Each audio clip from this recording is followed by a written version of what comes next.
So we are at our Why Not EXP with Agents Open, and we have our clients, associates, and business affiliates, and our agents coming to watch a presentation online. We have the old model, the new model, and if you want to see the model explained, let me know. I will message it to you.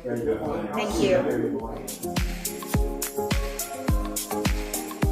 And we have Joseph Tang, Mr. Joseph Tang from Bank of Montreal, and he's going to give us a presentation on finance and investments, right? Exactly, about the economy, where we're heading, what does 2022 look like. Yes, thank you so much, Joseph. Thank you for taking time out of your busy schedule.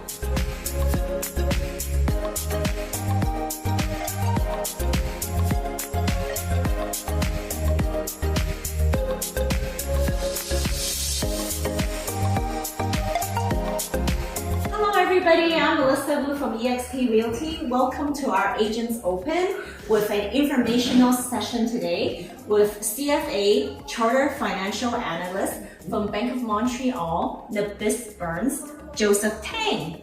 Our special guest today, yay! So Joseph is going to update us on money. On markets, on the economy, where we're heading in 2022. That's right. So go ahead, Joseph, take it away. So basically, a quick introduction for those that don't know me, but I feel like I've met most of you already. So I'm Joseph Tang. I've been in the industry for 15 years. I started right when I was out of university. So I've been in the industry, been doing mostly on the investment side, financial planning for the most part. So as Melissa said, I do have my Chartered Financial Analyst CFA designation, which allows me to do the investment management and also financial planning and taxation. So a lot of things that can be done for clients. So there's only 15,000 of us in Canada, and there's 200,000 of us in the world. So currently I manage two portfolios. One is all in the US market. One is 70% in US and 30% in Canada. And part of my job is to, of course, tax planning and providing financial planning for clients. What I like to do sometimes is also go on TV, do interviews as well. So he's on TV, and he has his YouTube channel as well, right? I do have my YouTube channel as well. It's part of being social media. But that's a brief introduction about me. So really what I want to talk about is some of the things that you've been hearing in the news recently is all about inflation. So what's causing the inflation is, one, obviously the governments around the world have printed a lot of money. There's a huge money supply. So that's one reason why we see a lot of why things are more expensive nowadays. But the second reason why that's happening is because suppliers, right? Because of the pandemic last year, everything was shut down. Manufacturers, from doing microchips to cars to furnitures to houses, like everything was slowed down. Like everything was shut down. It was in production. So what happened was when things got better again, all of a sudden things reopened and a lot of people wanted to spend money. So they want to buy cars, they want to buy cell phones, they want to buy houses, they want to buy a bunch of different things. So that demand increased significantly, which caused supply and demand, right? Supply and demand goes up significantly. Now we have an upward price pressure. So really, why we have this inflation right now is because you've got a lot of money and a lot of demand out there and a shortage of supply. So anybody that wants to buy a car right now, you probably have to wait for at least 2 years before you can get a car. That's one example of it. So what happens with inflation is that some of the things that we usually recommend using as hedging is real estate is always a good thing as a hedge. Another thing is gold is another thing we can invest into, and then of course stocks, because as prices go up, stock prices go up along with it. So these are main key items that we would use in a more diversified or inflation protected portfolio. Second thing I want to talk about is digital currency, Bitcoin. Everybody out there is talking about it. It's, for those that aren't really familiar with it, it's basically a digital currency that really at this very moment don't have a purpose, right? Other than you and I kind of decide how much we think what a Bitcoin is worth. So there's no government that's dictating the price, no government's controlling it. is basically, Melissa, if you think a Bitcoin is worth $55,000 and I'm willing to give you $55,000 for it, we have a transaction, right? That's all it is. There's no actual real purpose of having a Bitcoin out there. You can't go and buy a car with it. You can't really go and buy pizza with it, right? So the problem with Bitcoin is that the value is basically can change anytime, right? Because if one day Melissa decides that I don't think it's worth 55 anymore, I think it's worth 10. And if everybody thinks it's worth 10, then the value of it will collapse.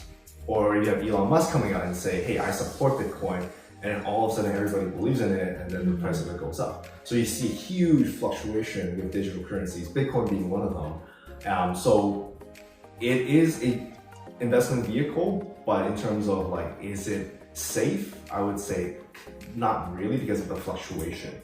But more importantly too, is that anybody can hack your accounts. Because in order to buy Bitcoin, you actually have to have a private, you have to log into a special website.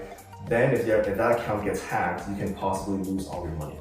And I've actually had a client that unfortunately lost quite a bit of money because her login IDs and everything got hacked. So all her money got transferred out. And when one day she goes in and tries to, ironically, she wanted to go in to get her money back out for a down payment to buy a house, money was gone.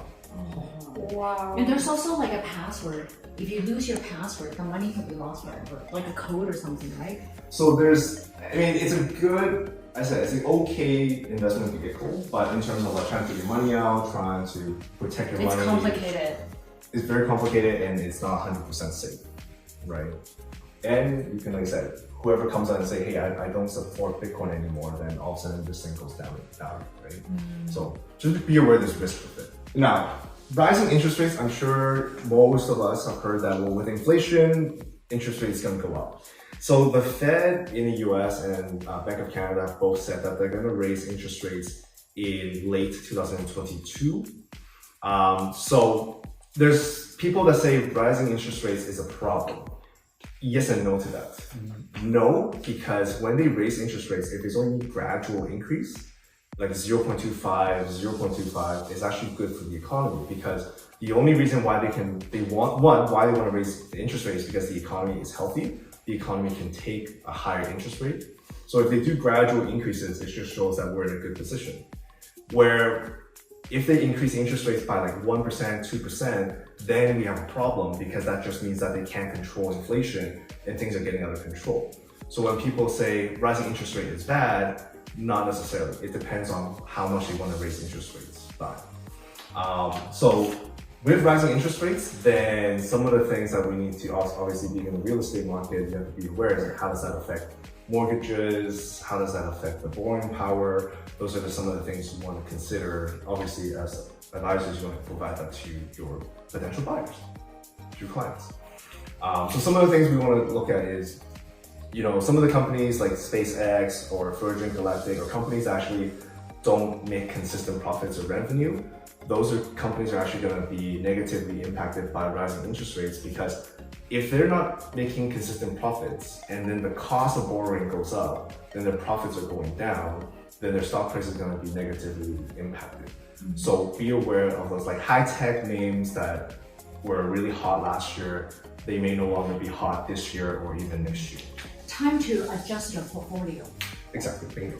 So you want to go into things that are a bit more like safe, more value, that are more, there's actually solid business. Infrastructure, right? You mentioned before. Infrastructure, yeah. Infrastructure, banks, obviously, if rising interest rates, banks make a bigger profit margin. Those are good places you want to be in. Insurance companies can make a lot of money from rising interest rates. Energy, like for example, Enbridge, like those kind of companies are going to do pretty well in the rising interest rate environment. So, but infrastructure is big because Biden, Trudeau, they all want to pump money into that industry, because they finally realized they're very behind China, right? So they need to pump a lot of money into it, which is good. Like China is exploding like buildings. Exactly. So they spend so much money in infrastructure that they want to start over, and in order for it to re-inject money in the economy, they have to kind of take down what they have. exactly. I think they're just re-injecting money, right? there's the stock market and then there's the economy. Right? The stock market is more looking at the future and it's going to fluctuate depending on the news and you read and what's out there. The economy is actually underneath the surface and it's what's actually happening to the out there. So like I said, unemployment rate is back to pre-pandemic levels at a very low point. More people are going back to work. Businesses are starting to spend money again. So economically speaking, everything is fine. So this is going to drive the stock market. So the stock market will likely to continue moving higher because the economy is strong. But not a lot of people talk about how strong the economy is because obviously you can talk about Evergrande. Those are more interesting news to talk about. Debt ceiling, politics, those are much more interesting things to talk about, but that also affects the stock market. So when you're investing, you want to look at the actual economy underneath the surface. And if that's fine, then like I said, going forward, we should be okay. But I think it's good because they finally realized that, hey, infrastructure-wise, like the 5G, bridges, roads, everything is so outdated that it's time to spend some money in it. So that's why infrastructure is a good industry, because if the government wants to make an industry grow or make money, government's going to get it because they're in control, whether we accept that fact or not. Yeah, I think even house prices is also affected by government policy. Exactly. Like, you know how there was implemented the foreign purchase tax? Yeah. All of the taxes are implemented by the government. So government and economy is very much related, especially with house prices. If they implement policies, it will affect definitely the real estate market. Yeah. But I think, so it depends on like what's favorable to the government, right? And obviously being Vancouver, real estate is a big piece of the market. So they just have to be careful with how they want to manage that. So market outlook. So what are we expecting in the next 12 months, so from now till the end of 2022? Now, if we look at what's going on in the economy, like more and more people are going back to work, more and more people are getting an income. So they're willing to spend money, but the problem with it is they aren't allowed to go, they can't be freely going around anywhere and spending money at their will. So when restrictions even loosens up even more, then you're gonna see more people spending more money and the economy's gonna go further. The other thing too is if you look at the last quarter's earnings from banks, from Microsoft, from Amazon, they've all beat expectations. So the expectations are very low right now. And so if they can beat those expectations, again, stock markets are going to do very well and it should likely continue going forward. Because think of it this way, like we're still not in full reopen mode right now, right? Think about when it does happen, where is the economy going to be? Right? Whenever that happens, it could be 6 months to a different, I don't know, but think about when that happens, what's that going to look like, right? So that's why with the markets, we feel that we have at least a good year to go, at least. 1 year? It's kind of soft opening, right? Yes. The borders are kind of soft opening. Yeah. They just want people to be double vaccinated and then ID cards, and then they want to soft, like it's kind of already opening. Even borders, like I think US borders are open. I remember, yeah. But imagine, like, if there's no more restrictions, think about how the economy's gonna run. So right now, comparing now till then, we're still restricted, so we're not at full capacity just yet. And that's why I'm saying that we still have a lot of room to grow. And especially if the government wants to keep interest rates low, then the economy continues to get stimulated. Hi Daisy, we are now at 3628 West 14th Avenue. Your name is Neil. 我们的小朋友 Neil， 你喜欢这个房子吗 Yeah. What do you like about this home? 就很舒服，对吗？感觉。没错，但是我不会说英文。那你就说中文。中文也可以的，你喜欢吗？我当然喜欢。你当然喜欢，你当然喜欢什么呢？我喜欢这主要就是卧室，还有3个很大的那个工作台什么的。哦，就你可以就是很宽敞，很宽敞，很宽敞，可以做那个 homework 对吗？对。Oh, very good. So if you have a young person at home or children, they love this home because you can do homework and lots of space. Hello everybody, we are from eXp Realty and we have our guest speaker, Nibis Byrne, Joseph Tang. Hello. We have Julia Gong from eXp, Huey from eXp, all our superstar realtor, and Evan Wong. We would like to invite you to our Halloween Lunch and Learn on October 28th at Neptune restaurant. It's gonna be fun. Starting at 10:30, make sure you dress up in Halloween costume. And we're gonna have a fun dim sum lunch with EXP Explained. Look forward to seeing you RSVP. Thank you. Bye. Bye.